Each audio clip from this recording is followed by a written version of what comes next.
হায়রে ভাই, ফেসবুকে এত কিছু দেখা, বিয়ে শাদির খাবার দাবার দেখা, আলামিন ভাইয়ের বিয়ের এই আয়োজন দেখা আমি আর লোভ সামলাইতে পারলাম না। তাই আমারও ইচ্ছা হইলো আজকে খাসি দিয়া তেহেরি রান্না করে ফেলাইম। তাই আমি আর কি খাসি দিয়া তেহেরি রান্না করে ফেলাইছি। কইরা সকালবেলা ঘুম থেকে উঠা নাস্তা করে নিলাম একটু। নাস্তাটা তো আর দেখানো হইলো না। এখন আমরা খাসির তেহেরি রান্না করব ঝটপট। আর এটা ছিল শনিবারের একটা ভিডিও। রান্না টান্না শেষ করে এক জায়গায় যাওয়ার প্রোগ্রাম আছে আর কি। এই প্রোগ্রামটার মাঝে অ্যাটেন্ড করব, সেজন্য তাড়াতাড়ি করে রান্নাটা শেষ করতেছি।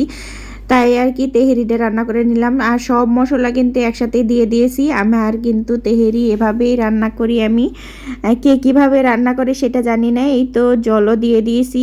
আর এই তেহেরিটা খাইতে কিন্তু খুবই ভালো লাগে। আর আমি এভাবেই তেহেরি রান্না করি।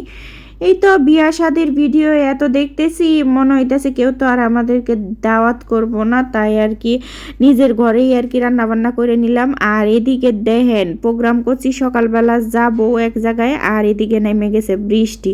থাক, বৃষ্টি নামছে তো কি হয়েছে, অপেক্ষা করব। বসে বসে অপেক্ষা করতেছিলাম, রেডি হইয়া এখন বসে বসে অপেক্ষা করতেছি। এই যে অপেক্ষা করতেছি, অপেক্ষার আর শেষ নাই।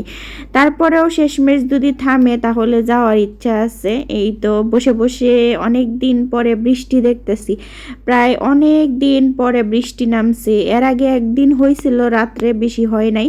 এই তো তারপরে ভাবতেছিলাম যে বইমেলায় যাব না ছেলের স্কুলের সায়েন্স ফেয়ার হইতেছে ওইখানে যাব।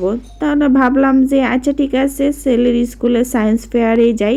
সেজন্য সায়েন্স ফেয়ারের জন্য 4 দিন বন্ধ দিছে। তাই আর কি আমরা সায়েন্স ফেয়ারেই চলে গেলাম। আর এখানে যাইতেই ওই তো বাবুগুলা এত সুন্দর করে সব কিছু বুঝাইয়া দিতেছিল। আমার ছেলে তো হাঁ করে সব তাকায় তাকায় দেখতেছিল আর কি। তো আর এটা সায়েন্স ফেয়ারটা 3 থেকে আর কি শুরু হয়। ও তো এখন 2-এ পড়ে, তাই ওদের এখনও শুরু হয় নাই। আর ওরা এত সুন্দর করে বোঝাইতেছিল, কি আর বলবো, হাঁ করে আমি শুধু তাকাইছিলাম। খুব সুন্দর করে বোঝাইছিল। আর আমরা যেহেতু দেরি করে গেছি, তাই আর কি সব পুরো বিল্ডিং দেখতে পারি নাই। অনেক একবারে পুরো স্কুলের পুরো বিল্ডিংয়ে আর কি এরকম সব আর কি করছে, প্রজেক্ট নিয়ে বসছে। কিন্তু আমরা তো যে বৃষ্টি নামলো তাই আর কি দেখতে পারলাম না। আর এই তো এদিকে আমাদের স্কুলের যে পুরস্কারগুলো নিয়ে আসছে সেগুলো আর কি কিছু দেখতেছিলাম। আর এই পুরস্কারের আলমারি কিন্তু সব ইয়ার মাঝে আছে, আরও 2টা দেখছি এরকম।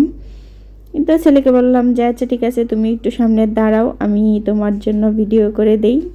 তারপরে আবার আরেকটা ইয়েতে গেলাম আর কি প্রজেক্টে দেখতে।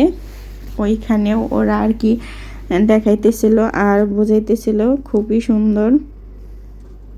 আর এগুলা দেখলে মনে হয় নিজেরই খুব ভালো লাগে, কত সুন্দর করে ওরা এগুলো তৈরি করে। তাই তো তারপরে সন্ধ্যা নামলো, সন্ধ্যায় আর কি পিৎজা বার্গে ওয়ারিতে গেলাম, একটু পিৎজা খেয়ে আসি। আর যেহেতু বের হয়েছি অনেক আগে, তাই আর কি ওইখানে গেলাম।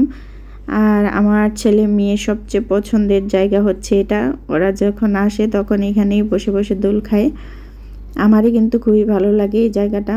আলামিন ভাই কিন্তু এক দিলে 2 পাখি মেরে ফেললো। এই তো বিয়ের দিনেই তার 1 মিলিয়ন হয়ে গেল। আর 1 মিলিয়নের খুশিতে উনি যেভাবে লাফালো, আমার কাছে খুবই ভালো লাগছে। আমার কাছে মনে হয় আমার যদি 10K হয় তখনই আমি এভাবে নাচবো আলামিন ভাইয়ের মতো। উনি অনেক খুশি হয়েছে। আর এটা মনে হয় সবারই হওয়া উচিত, কারণ উচিত না, এটা মনে হয় সবারই মনে মনে আনন্দ হয়। কারণ এই তো ফেসবুকে প্ল্যাটফর্মে যারা কাজ করে এরা কিন্তু অনেক কষ্ট করে আস্তে আস্তে করে বড় হয় আর কি। আর এটাই ছিল আলামিন ভাইয়ের সবচেয়ে বড় প্রাপ্তি। এই তো আজকের মতো ভিডিওটা এই পর্যন্ত। সবাই ভালো থাকবেন। আর ভিডিওটা ভালো লাগলে অবশ্যই শেয়ার করে দেবেন। Tata, bye bye.